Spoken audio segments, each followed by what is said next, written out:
નમસ્કાર મિત્રો. તો આજ રોજ મિત્રો આપણે ખાસ એમપીએસડબલ્યુ, એફએસડબલ્યુ અને સેનેટરી ઇન્સ્પેક્ટરના વિદ્યાર્થી મિત્રોને ખૂબ જ ઉપયોગી બને તેવા મિત્રો પ્રશ્ન લઈને આવી ગયા છીએ. એટલે કે મિત્રો આ એક જૂનું પેપર સોલ્યુશન છે.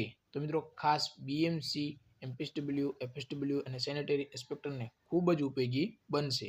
મિત્રો અત્યારે ખાસ મિત્રો કે જેટલા પણ જૂના પેપર છે એટલા તમે જો એકવાર જોઈ લો તો તમને ખૂબ જ બેનિફિટ થશે. જે તમારે 60 માર્કનું પૂછાવાનું છે હેલ્થને લગતું. તો મિત્રો આ માર્ક તમે જો જૂના પેપર સોલ્યુશન કરી નાખશો તો મારા મત મુજબ તમારે 60માંથી ખાસ મિત્રો તમે અગાઉ જો તૈયારી તો કરી લીધી છે, પરંતુ જૂના પેપર સોલ્યુશન કરી લો એટલે મિત્રો 50+ આવવાની પૂરેપૂરી મિત્રો શક્યતાઓ છે. કારણ તો મિત્રો હેલ્થમાં ઘણીવાર રિપીટ પ્રશ્નો થતા હોય છે. તો આ રિપીટ થતા હોય તો મિત્રો એકવાર જો જૂના પેપર સોલ્યુશન કરેલા હોય તો તમને ખૂબ જ ફાયદો થાય. તો ચાલો મિત્રો આપણે ટાઈમ ના લેતા આપણે વિડીયો શરૂ કરીએ. પ્રશ્ન નંબર 74, જાહેર આરોગ્ય કે લોક સ્વાસ્થ્યની વ્યાખ્યા કોણે આપી? તો જવાબ આવશે મિત્રો CE વિન્ચલો. 1951માં આ વ્યાખ્યા આપી હતી મિત્રો. પ્રશ્ન નંબર 77માં જોઈએ, વિશ્વ આરોગ્ય સંસ્થા દ્વારા ભારતને પોલિયો મુક્ત ક્યારે જાહેર કરવામાં આવ્યો? મિત્રો વેરી મોસ્ટ આઈએમપી ક્વેશ્ચન. તમે જૂના પેપર સોલ્યુશન કરશો એટલે તમને ખબર પડશે કે આ પ્રશ્ન કેટલી વાર રિપીટ થયો છે. તો મિત્રો જવાબ આવશે તમારો 27 માર્ચ 2014. પ્રશ્ન નંબર 78, પ્રદૂષિત પાણીથી કોલેરા ફેલાય છે તેવું કોણે સાબિત કર્યું? મિત્રો આ પણ પ્રશ્ન વેરી મોસ્ટ આઈએમપી ક્વેશ્ચન. આ પણ તમારે પ્રશ્ન જોઈ લેવો કેટલા પેપરમાં રિપીટ થયો છે. જો તમે જૂના પેપર સોલ્યુશન કરશો એટલે તમને ખ્યાલ આવી જશે કે આ પાણી, પોલિયો કેટલી વાર રિપીટ થાય છે મિત્રો. તો તમને જો આ એકવાર સોલ્યુશન કરેલું હોય તો તમને ખૂબ જ ફાયદો થાય. તો જવાબ આવશે મિત્રો ડી ઓપ્શન, જ્હોન સ્નો. પ્રશ્ન નંબર 79 મિત્રો, આ પણ પ્રશ્ન ખૂબ જ વારંવાર મિત્રો પૂછાતા પ્રશ્નો છે. આ દૂધની વિશિષ્ટ ઘનતા કયા સાધનથી શોધી શકાય? તો જવાબ આવશે મિત્રો લેક્ટોમીટર. પ્રશ્ન નંબર 80, પાણીની અસ્થાયી કઠોરતા કઈ રીતે દૂર કરી શકાય? તો જવાબ આવશે મિત્રો એ ઓપ્શન, પાણીને ઉકાળવાથી. ખાસ શેનાથી? પાણીના ઉકાળવાથી. પ્રશ્ન નંબર 81 જોઈએ મિત્રો કે 4 મીટર લાંબી, 5 મીટર પહોળી અને 6.5 મીટર ઊંચી ટાંકીને સંપૂર્ણ ભરતા તેમાં કેટલા લીટર પાણીનો સંગ્રહ થશે મિત્રો?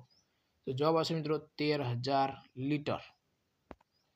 પ્રશ્ન નંબર 82 જોઈએ કે રોગ થવા માટે જવાબદાર મહામારીય ત્રિકોણની સંકલ્પના કયા રોગમાં લાગુ પડતી નથી? તો જવાબ આવશે મિત્રો C option, diabetes. Very most time question મિત્રો. આ પ્રશ્ન પૂછાય તો ઘણા ખરા વિદ્યાર્થી મિત્રોને તકલીફ પડી શકે. મિત્રો ખાસ યાદ રાખો કે મહામારી ત્રિકોણમાં કયા રોગને આ લાગુ પડતી નથી? તો જવાબ આવશે ડાયાબિટીસ. પ્રશ્ન નંબર 83 જોઈએ,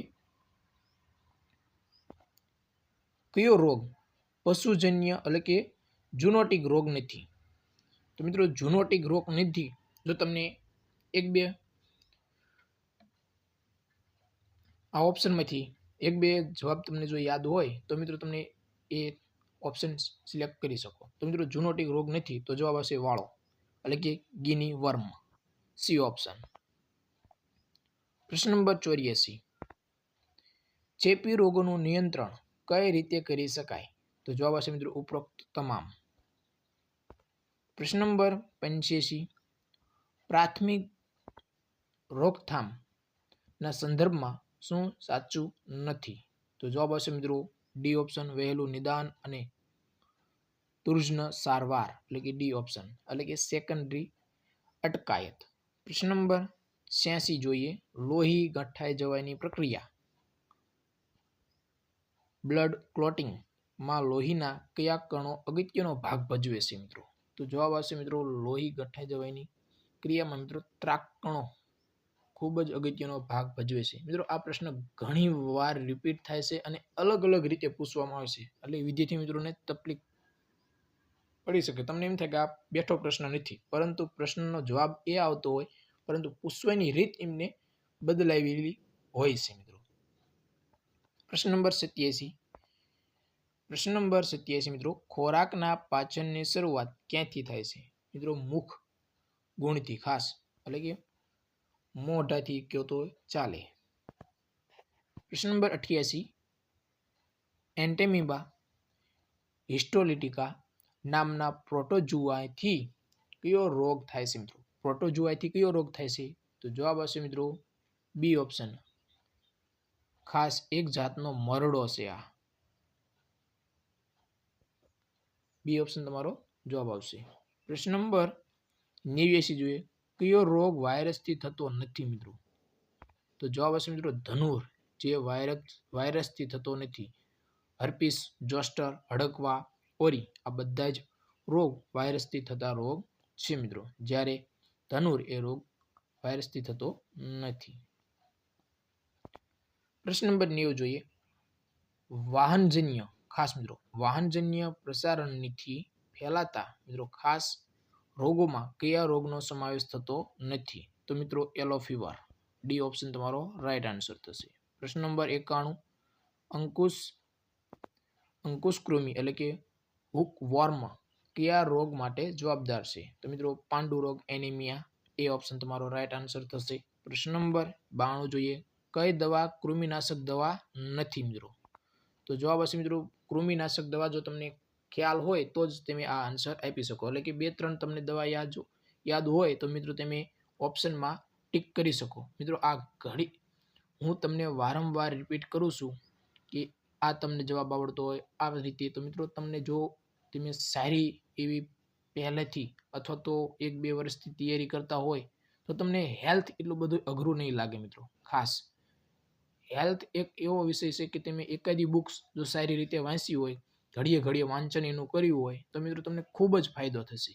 તમને ઘણું ખરું એમ નામ મોઢે એટલે કે તમને મનમાં એવું બેસી જશે કે ના આ મને આવડે જ છે મિત્રો. ખાસ ખૂબ જ તમને હેલ્થમાં માર્ક લાવવા તમને ખૂબ જ ફાયદો થશે, અને હેલ્થમાં તમે માર્ક પણ લાવી શકશો. બીજા જ વિષયમાં આપણે માર્ક લાવવાના થતા હોય છે. બાકી મિત્રો હેલ્થમાં તમે જે 60 માર્કનું છે તો એમાં તમે મિત્રો 55 કે 50 પ્લસ તો તમે જો સારી તૈયારી હોય તો મિત્રો 55 પ્લસ પણ લાવી શકો. ખાસ 55 પ્લસ પણ તમે લાવી શકો એવા પ્રશ્નો હોય છે. દાખલા તરીકે તેમના મિત્રો 60માંથી જે પૂછાય છે એમાં 20 થી 30 પ્રશ્નો તો એવા છે કે તમને સાવ ઈઝી લાગશે. તો પ્રશ્ન નંબર 92માં જવાબ હશે મિત્રો બેન્ઝોઇલ, બેન્ઝોએર, બેન્ઝાઇલ, બેન્ઝોઆર. જવાબ હશે ડી ઓપ્શન.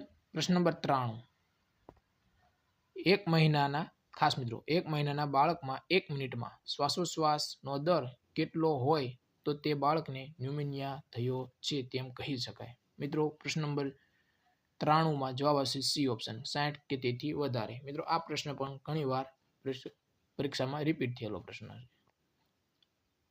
પ્રશ્ન નંબર 94, સક્રિય રોગ પ્રતિકારક શક્તિ કઈ રીતે મળી શકતી નથી? તો જવાબ હશે મિત્રો એન્ટીસીરાના ઇન્જેક્શન લેવાયથી, એટલે કે બી ઓપ્શન તમારો રાઈટ આન્સર થશે. પ્રશ્ન નંબર 95, વેક્સિન વાયલ મોનિટર એટલે કે VVM નો સૌપ્રથમ ઉપયોગ કઈ રસીમાં કરવામાં આવ્યો? તો જવાબ હશે મિત્રો ઓરલ પોલિયો વેક્સિન એટલે કે OPV, મોં દ્વારા અપાતી બાળ લકવાની રસી. એ ઓપ્શન જવાબ આવશે. પ્રશ્ન નંબર 96, કઈ રસી લાઈવ એન્ટિટ્યુડ એટલે કે તીવ્રતા ઓછી કરેલ જીવંત વિષાણુ કે જીવાણુ ધરાવતી રસી નથી? તો જવાબ હશે મિત્રો એ ઓપ્શન, ત્રિગુણી રસી.